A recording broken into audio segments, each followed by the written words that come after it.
Hello, my name is Madison Libby, and for this assignment for my Barton class, we were assigned to pick three books that have been awarded a award or a medal for the most distinguished or greatest children's book. So for this assignment, I chose the Caldecott Award. So a little bit about this award. Basically, this award is given yearly, and it's given to the book that has the best illustrations in the book or the most distinguished illustrations. It's given to an illustrator that has the most distinguished American picture book for kids.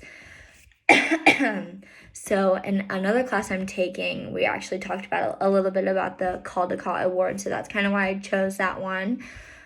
So getting right into it, the first book that I chose was actually The Polar Express. Super fun. I always loved this book as a kid.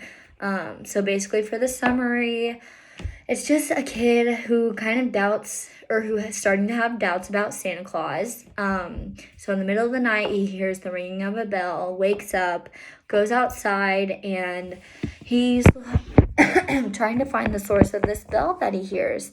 And so he goes outside, and then he hears this loud train coming through, and he gets on the train, and he sees a whole bunch of kids, and so he's gets on this train, and he figures out the train's going to the North Pole, and it's going to see Santa. And so he goes on this journey to find if Santa Claus is real, and they go through several obstacles in the book. Really great illustrations, so creative. And then the boy eventually learns that Santa is real, if you just believe. It's all about believing, and that's what this book kind of harps on. I fell in love with this book since I was a kid.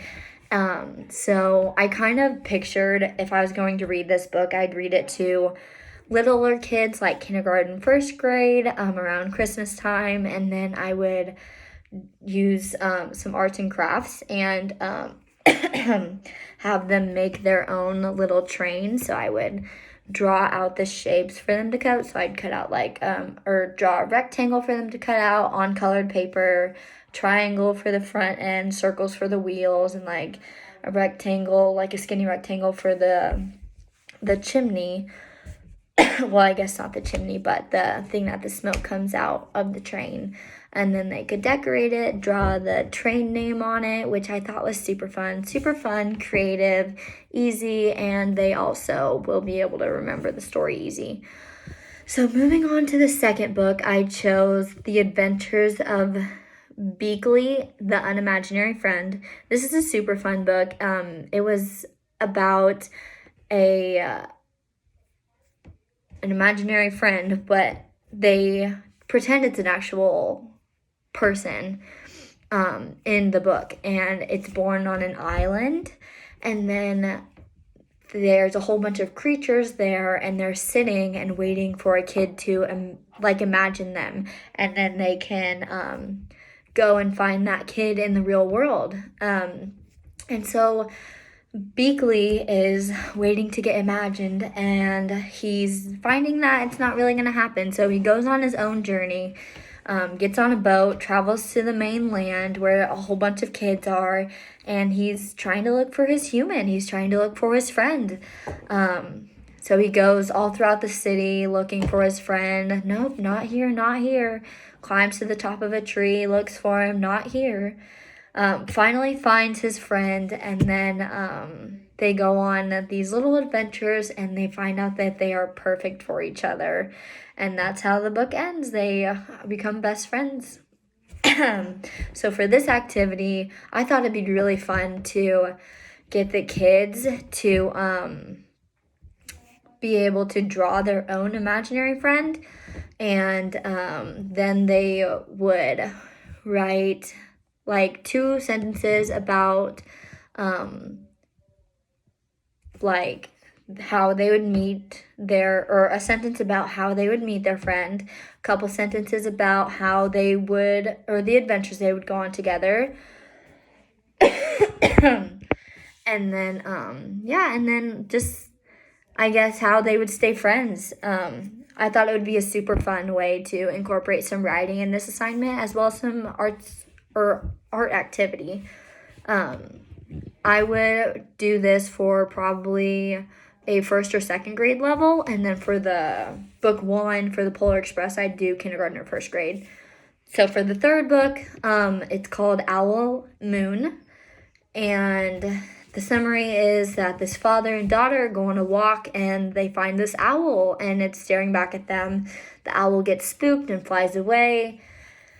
And then the father and daughter head for home and they're like calling out for this owl, and they go on this winter adventure and through all these hills of snow, and they're shouting for the owl, hoo hoo.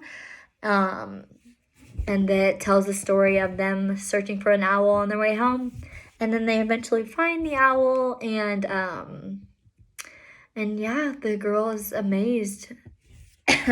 So for this activity, I thought it had a lot of sounds and a lot of verbs and nouns and adjectives, and so I thought it'd be really fun for kids to kind of create a Mad Lib activity. So throughout the book, I would read it to them the first time, and then I would kind of pause and say, okay, give me a verb. And then we'd fill in the verb and see how that kind of changes the story. Or I thought of also kind of summarizing the story for them. So picking out 4 or 5 or 6 different sentences that were kind of like the key or repeating sentences in the story, and take out the noun and the verb and the animal sound, and then they could make their own story, which I thought would be super fun because it's a way for them to get creative, and it's a way for them to learn nouns, verbs, and adjectives, and just kind of make their own story. So yeah, and for this activity, I would do it probably with third graders, because I feel like that's, like, personally, I just remember learning lots of noun and verbs, and just kind of what those different, or like what verbs actually were. So yeah, that's it for this activity or this assignment. Thank you guys for listening.